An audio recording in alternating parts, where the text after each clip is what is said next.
Hi guys, this is Jerry, welcome to the channel. Today we are looking at the 2023 Volkswagen T Roc R-Line. This particular R-Line is the top spec vehicle apart from the T Roc R, the proper R, so to speak. Just like that. So it offers a very premium cabin, very good quality for the driving, and we're going to go through that later. First thing, let's look at outside. So the overall dimension, you can consider this as a Volkswagen Golf, but just with raised ground clearance and a very good sloping roofline. This particular color is called Indium Grey with two-tone black roof. You can also get a full Indium Grey if you wish to. At the back, a pair of full LED headlights, tail lights, power tailgate, very good for the slightly premium spec, and we get a huge trunk space actually. So the boot space is 445 liters for New Zealand market. Once you drop the seats down, you'll get more than 1,200 liters of boot space. You can also lift this up, you'll find the space saver, and all the way up, that allows you to have a very flat floor. When you drop the seat, that'll sit against the flat floor. On the side, we also have a set of 18-inch alloys that's available on the R-Line spec. Privacy glass for the rear window. In terms of seats, we have premium leather finish for this particular spec, and sitting at the back I get good amount of toe room, but leg room is a little bit limited. This is my preferred sitting position at 178 centimeters or 5'10" I believe. Headroom is okay, headroom is no problem at all. Visibly at the back is pretty good. Nice thing, we have a premium armrest with 2 USB-C charging and air vents at the back. That's always going to be handy. Small pockets at the back allows you to put anything, and small holders on the side of the door cabin. So overall, it's okay. It's not super spacious compared to a Tiguan. If you would like a better sitting position or better sort of space, you probably would need to go to a Tiguan, but this would be a perfect car for daily drive or around the town trips. At the front, this is where the premium starts. We have full leather seats again with very good supportive side bolsters and electric adjustments, plus memory settings, even with the lumbar support adjustment. So lots of details. And the steering feels very sporty, feels very premium to touch as well. So there's a lot of support, there's a lot of grip. You get pedal shifters, the piano black touch buttons or touch sensitive buttons if you wish to. Touch on the doors are all premium. The dashboard is soft as well. There are some hard plastic underneath, but you're not going to touch them every day anyway. Piano black trim and electric handbrake.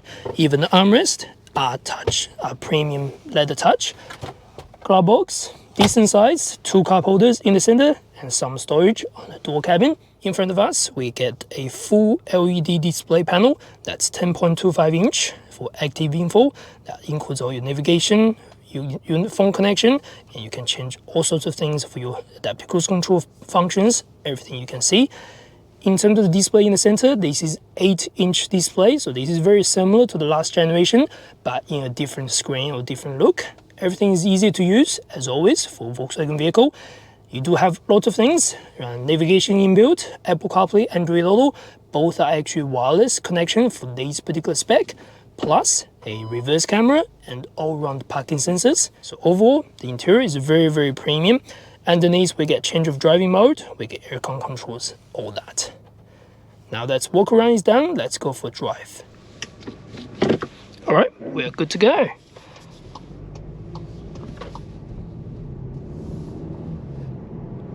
First thing to talk about is probably the powertrain.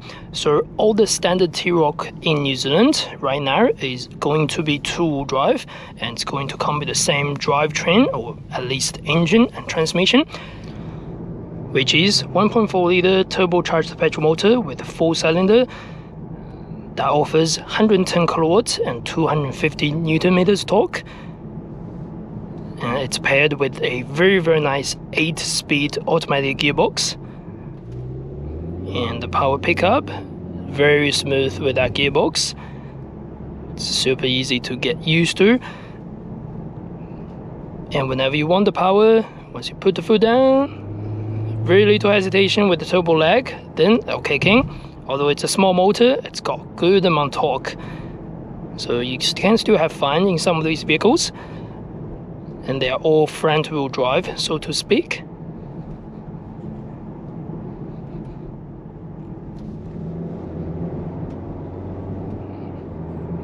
yeah, so the overall pickup is very easy. Handling wise, this variant does come with a thing called progress handling. So that means when you go around the corner, the turning circle is very low and it's got a very low gravity of turning. You can feel that as well. Let's do a U-turn from this roundabout and try.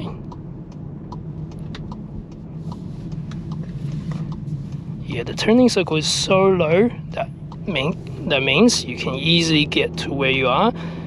And the steering is on the larger side, by the way, so it felt larger than what the vehicle size is.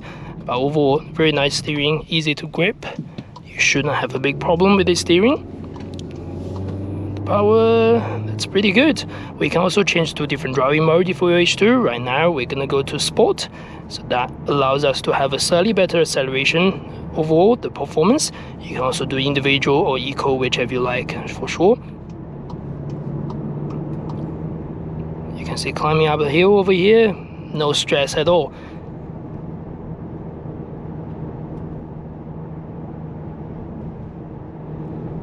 And in terms of visibility, everything is pretty good. I get good big wind mirror on the side, and the rear windscreen, it's pretty good. Although it's a small car, the rear windscreen view is quite generous. And front, I can see everything. If you want to get the seats up, you can even see the bonnet if you wish to. So overall, no problem visibility on this particular vehicle.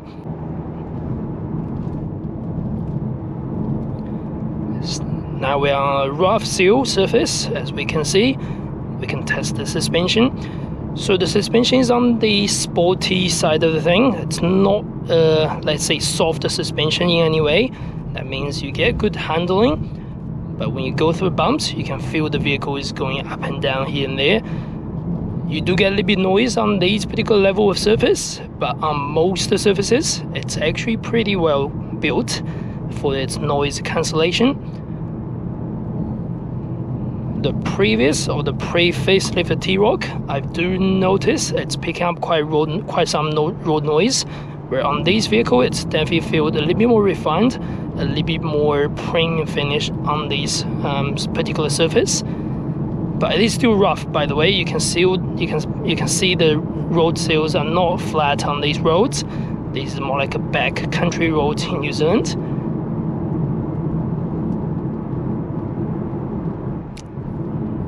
And you can feel the vehicle is picking up small bumps, small potholes here and there. But overall, performs okay, just like a standard vehicle. You can also feel the vehicle is picking up these potholes, bumps around the corners. But overall, this is what you can expect from a small car like this. It's still very, very solid, as you can see on the road. Since we're on high speed, there's a lot of other things to talk about with your assistance systems. On this vehicle, there's no shy of that. So blind spot detection, traffic jam assist, and cruise control, adaptive cruise control, lane keep assistance, lane departure warning. All of the information are there, even with your pre-collision warning, emergency braking, it's all there as well. So pretty understandable. This will be a 5-star safety rating vehicle in most regions for sure.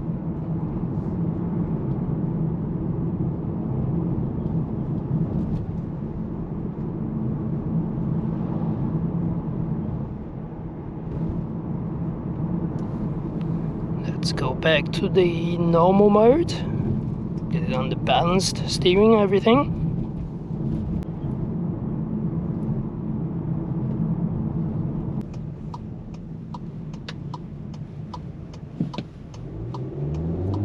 You can see the pickup is quite strong. When you put the foot down, if you actually put the foot down a little bit heavier, it does give you quite good amount of push, as we can see this way. Yeah, and it sounds nice too. It's a small motor, small engine, but it sounds good.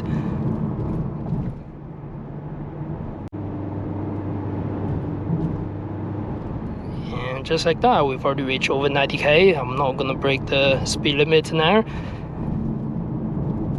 And overall, the visibility with easy to touch the screen is super easy to use as well.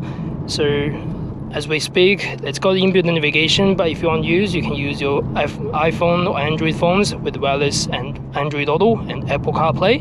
They also come with the wireless phone charging on this vehicle. The digital dash, which is the active info display, is always nice to add. There are tons of information we can read, we can know about the vehicle consumption. Speaking of consumption, over the driving period, I can easily get somewhere around 7 litres per 100 kilometers on this particular vehicle. In New Zealand, the recommended fuel will be 95 onwards. So for a small motor and for the size of this vehicle, it's 100% not bad at all.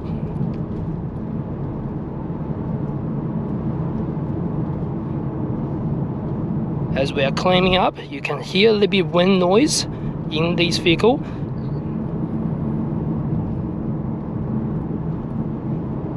And it's quite shaky for the camera as well. I do apologize. This is a very rough sort of road in New Zealand, the backcountry road.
Right, we are back on the nice road surface for city driving.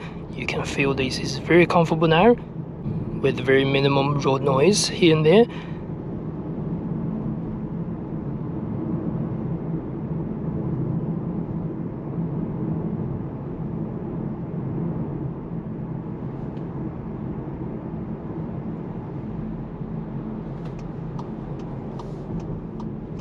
Turning circle again. Yeah, it's a very little body roll and turning is very easy.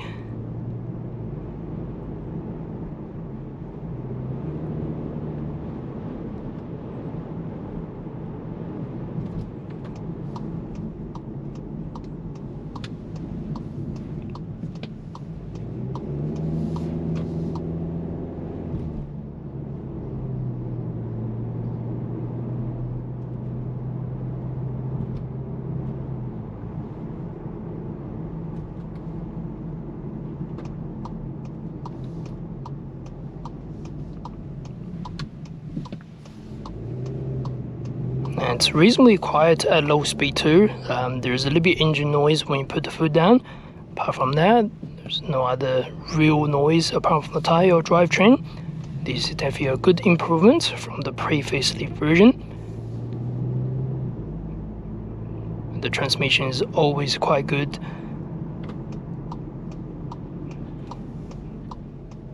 It's got a lovely shift for the transmission.